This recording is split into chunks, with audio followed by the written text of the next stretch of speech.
वास्तविक संख्या को चर्चा करने से पहले हम लोग संख्या के बारे में चर्चा करते हैं कि संख्या क्या है। संख्या यानी कि नंबर। संख्या हमें यह बताता है कि कोई वस्तु कितना है।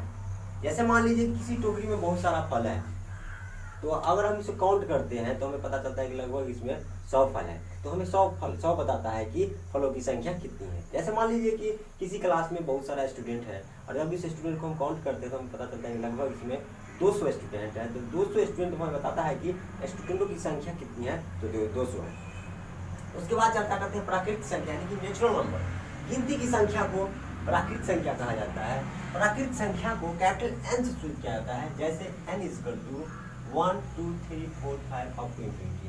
यानी कि आइए हम लोग इसे एक एग्जाम्पल समझ लें। गिनती की संख्या की शुरुआत कहाँ से हुआ?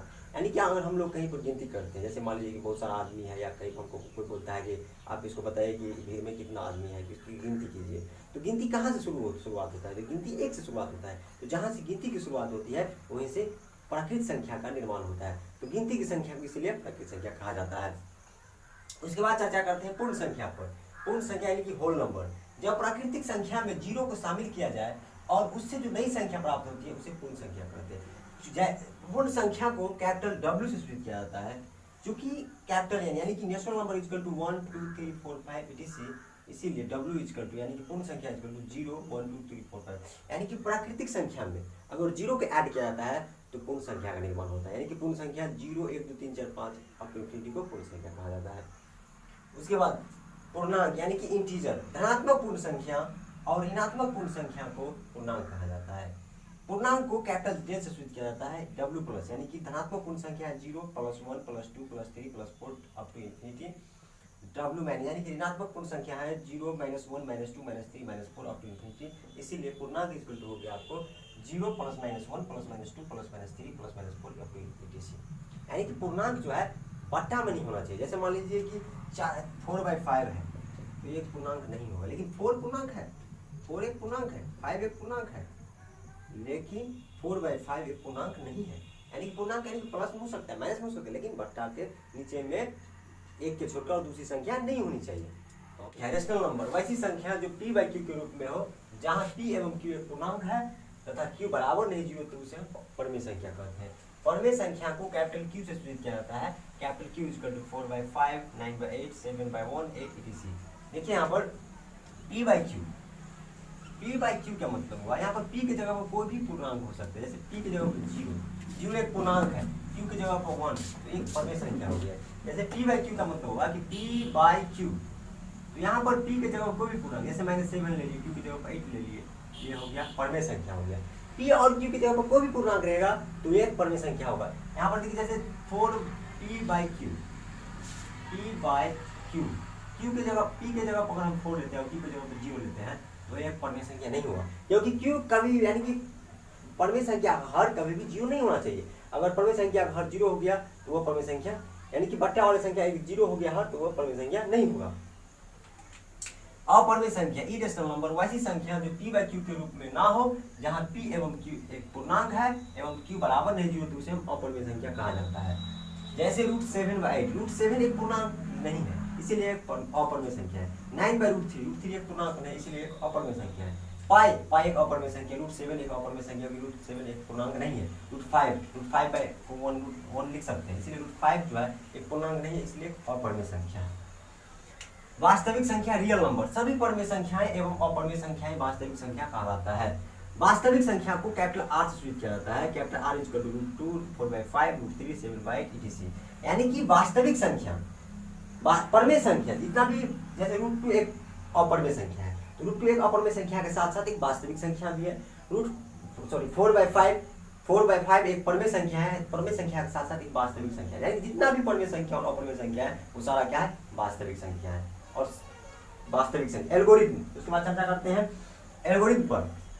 एल्गोरिथम वह चरणबद्ध प्रक्रिया है जिसके द्वारा हम लोग गणितीय समस्याओं का हल प्राप्त करते हैं। यानी कि गणित का जितना भी क्वेश्चन है वो किसी न किसी नियम के आधारित ही सोल्व होता है। जैसे मान लीजिए आप हिंदू ले लीजिए, भाग लीजिए, एलसीएम ले लीजिए, एचसीएफ ले लीजिए, कोई भी क्वेश्चन वो कुछ न कुछ नियम पर के आधारित ही प्रूफ होता है। उसके बाद लेमा या पढ़ने का, लेमा एक सिद्ध कथन होता है जिसके सहायता से हम लोग दूसरे कथन सिद्ध करते हैं। लेमा एक सिद्ध कथन, इसका मतलब ये हुआ कि अगर कोई सिद्ध कथन दिया, जैसे मान लीजिए a प्लस बी का होल स्क्वायर हम लोग जानते हैं कि a square plus 2ab plus B square एक सिद्ध कथन होता है। इसके सहायता से हम लोग कोई भी इस टाइप के कोई भी क्वेश्चन हम आसानी से सोल्व, जैसे मान लीजिए x प्लस वाई का होल स्क्वायर, ये आसानी से a प्लस बी का होल स्क्वायर पर फाइंड आउट हो सकता है। इसका मतलब हो गया कि लेमा एक सिद्ध कथन है जिसके सहायता से हम लोग दूसरे कथन को आसानी से सिद्ध कर सकते हैं। का भाग लेमा यूक्लिड्स डिवीजन एल्गोरिथम, किसी भी दो धनात्मक पूर्णांक को a और b में यदि एक पूर्णांक से दूसरे पूर्णांक में भाग दिया जाए और जो भागफल q एवं शेष r प्राप्त होते हैं वो भाज्य बराबर भाजक गुणे भागफल प्लस शेष को संतुष्ट करता है, वही तो यूक्लिड का भाग लेमा। चूंकि हम लोग जानते हैं कि भाज्य बराबर भाजक गुणे भागफल प्लस शेष होता है, भाज्य को a मान लीजिए, भाजक को b मान लीजिए, भागफल को q मान लीजिए, शेष को r मान लीजिए, इसीलिए इसको लिख सकते हैं a बराबर bq प्लस r, जहां जो है शेषफल बड़ा या बराबर होना चाहिए 0 के, लेकिन शेषफल छोटा होना चाहिए भाजक के। आइए हम लोग इसे एग्जाम्पल से समझते हैं। अगर हम 8 से 12 में भाग देते हैं तो 8 से 12 में भाग देते हैं तो भागफल 1 आया, शेषफल 4 है, इसीलिए हम इसको यूक्लिड भाग लेमा से लिख सकते हैं। क्योंकि a बराबर bq प्लस r, इसीलिए 12 बराबर 8 गुणे 1 प्लस 4, यह यूक्लिड का भाग लेमा। यूक्लिडियन एल्गोरिथम वैसा एल्गोरिथम जिसके द्वारा हम लोग किसी भी दो धनात्मक पूर्णांकों का मौसम आसानी से निकाल सकते हैं, वैसा एल्गोरिथम जिसके द्वारा हम लोग किसी भी दो धनात्मक पूर्णांकों का मौसम आसानी से फाइंड आउट कर सकते हैं, उसे हम यूक्लिडियन एल्गोरिथम कहते हैं। इस एल्गोरिथम के अनुसार यदि छोटी संख्या से बड़ी संख्या में भाग दें और शेषफल 0 आ जाए तो भाजक उसका मौसम होगा। यदि शेष 0 ना आए तो शेष से भाजक में भाग देंगे और इस प्रकार की प्रक्रिया तब तक दोहराएंगे जब तक इसे 0 आ जाए। आइए हम लोग इसे एग्जाम्पल से समझते हैं। जैसे 50 और 155 का हमको इस यूक्लिडियन एल्गोरिथम के अनुसार से मौसम फाइंड आउट करना है। तो 50 लेस देन है 155 का, 50 छोटा है 155 से, 50 से 155 में भाग देंगे, भागफल 3 आया और शेष 5 आया। इसे हम यूक्लिड भाग लेमा से लिख सकते हैं 155 बराबर यानी कि भाज्य बराबर भाजक गुणे भागफल जो शेष, यानी कि 155 बराबर लिख सकते हैं 50 गुणे 3 प्लस 5। फिर हम क्या करेंगे, यहाँ पर शेष तो 0 नहीं आया, फिर इस शेष से इस भाजक में भाग देंगे, यानी कि 5 से 50 में भाग देंगे, 5 से 50 में भाग देंगे, भागफल 10 आया और शेष 0 आया, यानी कि यहाँ पर शेष 0 आ गया। इसका मतलब ये भाज्य इसका मौसम होगा। यहाँ पर हम भाज्य बराबर भाज्य यानी कि यूक्लिड का भाग लेमा से 50 बराबर 5 गुणे 10 प्लस 0 लिख सकते हैं, यानी कि भाज्य बराबर भाजक गुणे भागफल प्लस शेष।